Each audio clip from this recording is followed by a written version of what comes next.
NCERT की book से एक अनसोल्ड क्वेश्चन कर लेते हैं। जनरली एग्ज़ाम में जो पेपर है वो एनसीईआरटी की बुक में से ही सोल्ड अनसोल्ड में से ही बन के आता है। तो ये पेज नंबर कौन सा है, 92 पे दिया हुआ है। क्वेश्चन नंबर है 12 है ये, है ना, क्वेश्चन नंबर ये 12 है। इसको आज हम सॉल्व कर लेते हैं। तो पहले एक बार क्वेश्चन को पढ़ लेते हैं, ठीक है। क्या है लिखा हुआ है, enter the following transaction in the books of Mudit. Mudit की बुक्स में इन ट्रांजेक्शन्स को एंटर करना है। यानी एंटर करने का मतलब होता है जनरल में एंट्री करनी है, ठीक है ना। अच्छा, 2017 को ईयर दिया हुआ है। जनवरी 1 जनवरी को कमेंस्ड बिजनेस विद कैश लिखा हुआ है। फिर नीचे 1 जनवरी को बिल्डिंग दिया हुआ है। एक्चुअली ये क्या है, commenced business with cash and building, ठीक है ना। कैश और बिल्डिंग से बिजनेस स्टार्ट किया गया है। कैश कितनी, 1,75,000 एंड बिल्डिंग कितने की है, 1 लाख रुपीज़ की है। अच्छा, नेक्स्ट क्या ट्रांजेक्शन है, जनवरी 2 को गुड्स परचेज फॉर कैश कितने का, 75,000 का, यानी कि 75,000 रुपये का माल नकद में खरीदा गया है। फिर है जनवरी 3 को सोल्ड गुड्स टू रमेश 30,000, है ना। 30,000 का गुड्स किसको बेचा गया, रमेश को। तो एक्चुअली ये क्या है, क्रेडिट ट्रांजेक्शन है, क्योंकि नाम दिया हुआ है, कैश वर्ड नहीं दिया हुआ है। अच्छा, नेक्स्ट क्या है, 4 जनवरी को पेड वेजेस कितने की, 500 की वेजेस पे की गई है, हाँ, मजदूरी चुकाई गई है। अच्छा, जनवरी 6 को है सोल्ड गुड्स फॉर कैश, 10,000 का गुड्स क्या किया गया, नकद में बेचा गया, ठीक है ना। तो ये कैश ट्रांजैक्शन है। आगे है जनवरी 10 को पेड फॉर ट्रेड एक्सपेंसेस कितने की, 700 की, यानी कि 700 रुपये के व्यापारिक खर्चे चुकाए गए। अच्छा, ये आगे कंटिन्यू हो रहा है क्वेश्चन, देख लेते हैं आगे क्या कह रहा है। कैश रिसीव्ड फ्रॉम रमेश 29,500 की रमेश से कैश ली गई, कब, जनवरी 12 को, है ना। डिस्काउंट अलाउड 500 का, 500 का उसको क्या किया गया, डिस्काउंट अलाउड किया गया।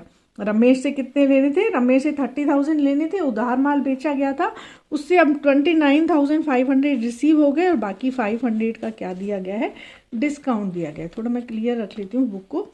अच्छा, आगे क्या है, जनवरी 14 को गुड्स परचेज्ड फ्रॉम सुधीर, यहाँ फॉर लिखा हुआ है, फ्रॉम सुधीर होना चाहिए। 27,000 का माल सुधीर से खरीदा गया। तो ये क्रेडिट ट्रांजेक्शन है, क्योंकि इसमें नाम दिया हुआ है, कैश वर्ड नहीं दिया हुआ। आगे है जनवरी 18 को कार्टेज पेड 1,000 की कार्टेज, यानी कि गाड़ी भाड़ा चुकाया गया। आगे है जनवरी 20 को drew cash for personal use कितने, 5,000, यानी 5,000 रुपये व्यक्तिगत उसके लिए, जो बिजनेसमैन द्वारा व्यक्तिगत काम के लिए लिए गए हैं। ड्राइंग है 5,000 का।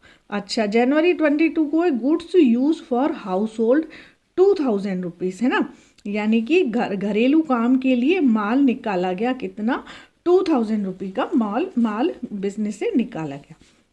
नेक्स्ट क्या है, जनवरी 25 को कैश पेड टू सुधीर कितना, 26,700 की कैश पे की गई और डिस्काउंट अलाउ किया गया उसको 300 का, यानी सुधीर को देने कितने थे, 27,000, तो उसमें से इतने दे दिए और बाकी की 300 की डिस्काउंट अलाउ किया गया। ये था क्वेश्चन, इसका जनरल में इनकी एंट्री करनी है। तो चले अब इसको सॉल्व करते हैं। सबसे पहले ये हमने प्रोफार्मा ड्रॉ कर लिया है। क्या लिखेंगे ऊपर, books of Mudit, journal, date, particulars, LF number, amount debit rupees और अमाउंट क्रेडिट रुपीज़। आप कर लेते हैं first journal entry. First entry क्या है, commenced business with cash and building, cash 1,75,000 और बिल्डिंग में अमाउंट दिया हुआ है 1 लाख का। तो जनरल एंट्री क्या होगी, सबसे पहले तो ईयर डाल देंगे 2017, जनवरी 1, कैश अकाउंट हो जाएगा डेबिट, क्योंकि बिजनेस में कैश आ रही है कितने की, 1,75,000 की। बिल्डिंग अकाउंट डेबिट कितने का, 1 लाख रुपीज़ से, और कैपिटल अकाउंट क्रेडिट हो जाएगा 2,75,000 से। नरेशन क्या देंगे, business started with cash and building. Second entry क्या है, गुड्स पर जनवरी 2 को गुड्स परचेज्ड फॉर कैश कितने का, 75,000 का। तो परचेज अकाउंट डेबिट, क्योंकि ये कैश ट्रांजेक्शन है, कैश वर्ड आया है, तो परचेज अकाउंट डेबिट 75,000 से, और कैश अकाउंट हो जाएगा credit to cash account 75,000। Narration क्या देंगे, गुड्स परचेज्ड फॉर कैश, और हर एंट्री के बाद क्या करनी है, लाइन ड्रॉ करनी है रेड पेन से। मैं आपको कॉपी में इसलिए बता रही हूँ ताकि, क्योंकि हम एग्ज़ाम देते हैं तो वो पेन और पेपर से देते हैं, इसलिए कॉपी में सॉल्व करने से आपको पता चल जाएगा क्या क्या लिखना है, कैसे लिखना है, और किस किस इंक से लिखना है, तो वो सारा आपको क्लियर हो जाएगा। नेक्स्ट ट्रांजेक्शन क्या है, जनवरी 3 को सोल्ड गुड्स टू रमेश 30,000। अब इधर क्या है, कैश वर्ड नहीं आया है, तो ये कौन सा ट्रांजेक्शन माना जाएगा, क्रेडिट ट्रांजेक्शन माना जाएगा। तो क्या एंट्री होगी, जनवरी 3 को रमेश अकाउंट डेबिट हो जाएगा 30,000 से, और सेल्स अकाउंट क्रेडिट हो जाएगा टू सेल्स अकाउंट 30,000 से। नरेशन क्या आएगा, goods sold to Ramesh on credit. Next transaction है जनवरी 4 को पेड वेजेस अमाउंट है 500, तो उसकी जनरल एंट्री क्या होगी, जनवरी 4 डेट के कॉलम में लिखेंगे वेजेस अकाउंट डेबिट हो जाएगा 500 से, और टू कैश अकाउंट 500 से क्रेडिट हो जाएगा। ठीक है, नरेशन क्या देंगे, वेजेस पेड। नेक्स्ट ट्रांजेक्शन है जनवरी 6 को sold goods for cash amount है 10,000, तो ये क्या है, कैश ट्रांजेक्शन है, क्योंकि इसमें कैश वर्ड आया है। तो जनवरी 6 डेट के कॉलम में लिखेंगे कैश अकाउंट डेबिट 10,000 से, टू सेल्स अकाउंट 10,000 से। नरेशन क्या देंगे, goods sold for cash. Next transaction है जनवरी 10 को paid for trade expenses amount है 700 की, तो एंट्री क्या होगी, जनवरी 10 ट्रेड एक्सपेंसेस अकाउंट दिया टू कैश अकाउंट, अमाउंट में 700 डेबिट एंड क्रेडिट दोनों कॉलम में आ जाएगा। नरेशन क्या आएगा, ट्रेड एक्सपेंसेस पेड। अच्छा, अब यहाँ तक हमारा पेज भर गया है, तो ये जितना टोटल आएगा उसको नीचे लिख के टोटल क्या लिखेंगे, टोटल कैरीड फॉरवर्ड, है ना, कैरीड फॉरवर्ड को शॉर्ट में क्या लिखते हैं, CF, और इसका टोटल लगा देंगे और उसको अगले पेज पर लेके जाएंगे। तो यहाँ तक का टोटल आया है 3,91,200 रुपीज़। तो इस टोटल को कैरीड फॉरवर्ड करके नेक्स्ट पेज पे ले जाएंगे। अब नेक्स्ट पेज पे पहले टोटल ब्रॉड फॉरवर्ड करेंगे, कितना हो रहा है, 3,91,200 का टोटल पिछले पेज से लेके आए थे। अच्छा, इस पेज पे हम फॉर्मेट ड्रॉ करेंगे, लेकिन ऊपर डेट, पर्टिकुलर्स और LF और अमाउंट डेबिट क्रेडिट ये लिखना कंपलसरी नहीं है, केवल लाइन ड्रॉ करके ही क्वेश्चन को कंटिन्यू करेंगे। तो नेक्स्ट ट्रांजेक्शन क्या है, जनवरी 12 को है cash received from Ramesh 29,500 and discount allowed लिखा हुआ है 500, तो इसकी जनरल एंट्री करनी है। तो कैश अकाउंट हो गया डेबिट 29,500 से, डिस्काउंट अलाउड अकाउंट डेबिट 500 से, और टू रमेश कितना 30,000। रमेश क्योंकि एक पर्सनल अकाउंट है इसलिए इसके साथ अकाउंट वर्ड लिखना कंपलसरी नहीं है। नरेशन क्या आएगा, cash received from Ramesh and discount allowed. Next transaction है जनवरी 14 को गुड्स परचेज, इसमें फॉर सुधीर लिखा हुआ है लेकिन ये होगा फ्रॉम सुधीर, तो इसमें कैश वर्ड नहीं है, तो ये क्या है, क्रेडिट ट्रांजेक्शन है। अमाउंट कितनी है, 27,000 की।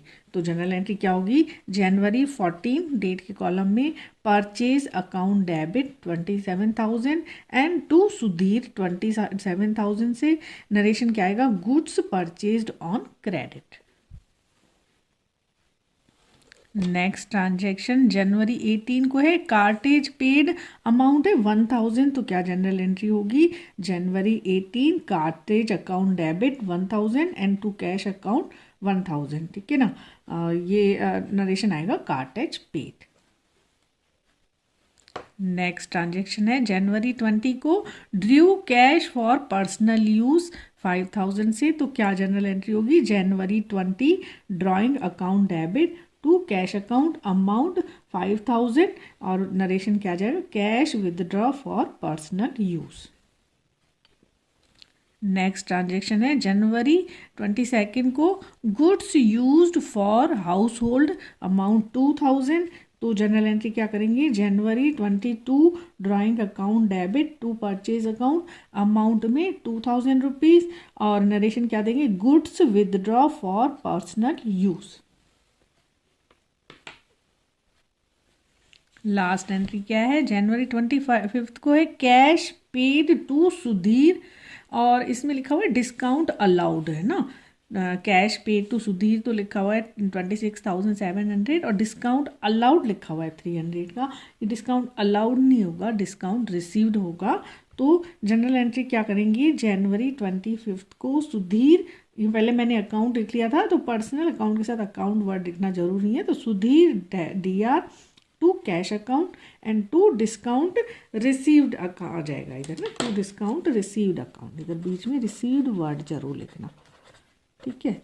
अच्छा, सुधीर का अकाउंट कितने से डेबिट होगा, 27,000 से, और कैश अकाउंट कितने से क्रेडिट होगा, 26,700 से, और डिस्काउंट रिसीव्ड अकाउंट कितने से क्रेडिट होगा, 300 से।